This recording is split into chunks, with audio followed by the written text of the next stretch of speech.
Okay, so I realized in an earlier video I didn't actually show you guys the flagpole mount. Um, I get my flagpoles from Poles and Holders. I've been doing that for a while now. They sell these in different colors, so I have a white one on my motorhome, and which, I mean, probably I should use black, but the stairs are like silver or aluminum or whatever, so I went with white. Anyway, so I bought these from there. This thing is, I mean, they come with the bolts and everything already in them. Now, I'm not advocating for this place. Buy them anywhere you want, but fly a flag. I mean, that's all I'm asking, fly a flag.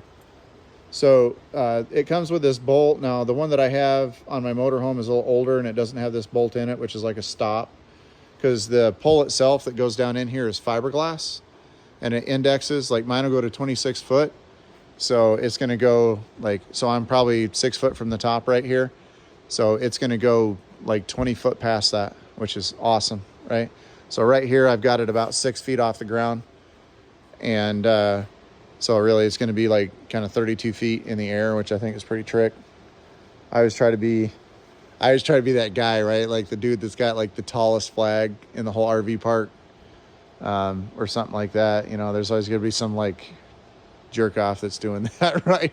Anyway, so on this bolt right here, my recommendation is if you have some old, like this is like one of those Harbor Freight Airlines.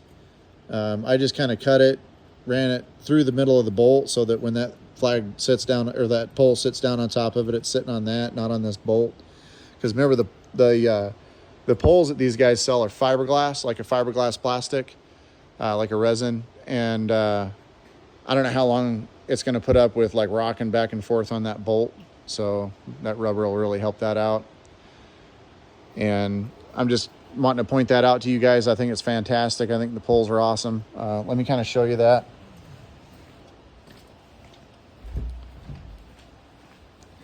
Let me get through my little chicane here. So what you have is you'll have this pole right here, and it's going to have like the little chrome ball at the top. There's a little foam thing in there, and then there's pins. So even though this is all the bigger it is, which is like maybe 4.5 feet, something like that, this is all collapsed down, but this is the 26-inch pole. And what you do is it kind of like goes together, but it's like at a taper. So they kind of taper together, and then you have to kind of pull a little bit, and then you put a pin in it, and it holds each one of those sections like up. So if you don't want it to be the whole height, it doesn't have to be, but that does make it kind of trick. And then I was storing the flag and stuff here, but my wife kind of hooked me up with this little basket, which I haven't anchored yet, but I'm gonna.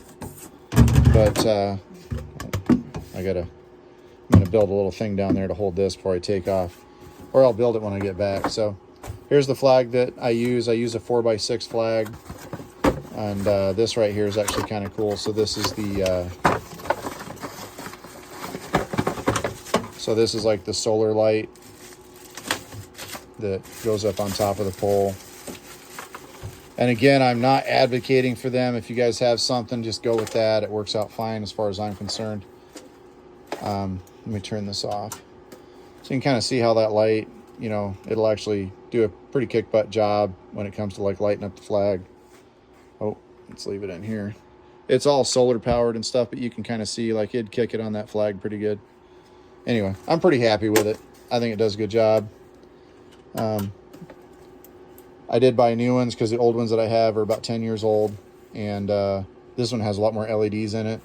And then it has rechargeable batteries actually inside here, and that's what the solar recharges. But one of these solar panels is like a photocell, but I don't know if you can see that or not, but you can see all those little different crystals and stuff in there. These are actually really good, high quality panels, which is kind of cool. I'm glad they're using that kind of stuff. I think the place out of California or something like that. But the name of this place is like this Poles and Holders, right? And like I said, I'm not advocating for them, but the performance, like, I mean, you can kind of see the one laying here in the motorhome. Don't get mad about that. Like, I've been in here shuffling around, and I normally have that nice and folded up right here in the corner. So I'll get that handled. But on my motorhome, it sits a little lower And so this is the white one, and it doesn't have that bolt in the bottom of it, but you can see it's the same one. And this one right here, like I said, this one right here is like 10 years old. Same kind of mounting assembly, stuff like that.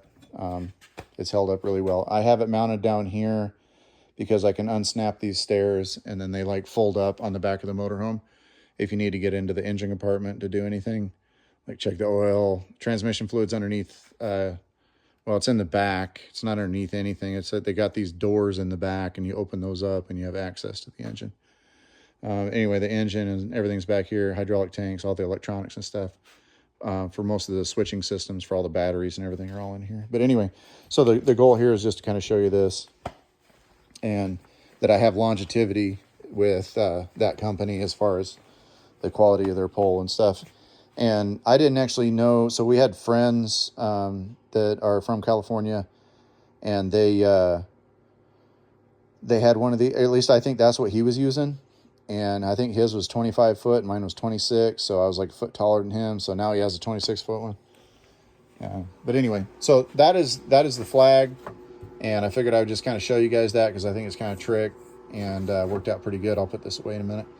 But I thought that was pretty awesome, and I'm actually going to go and, now that I'm thinking about this, I'm actually going to go make another video about my Starlink that's mounted on this thing too, and I'll try to keep it at like 6 or 7 minutes so it's not too long. Cool. All right. Well, you guys have an awesome day, and I will get on to the next video.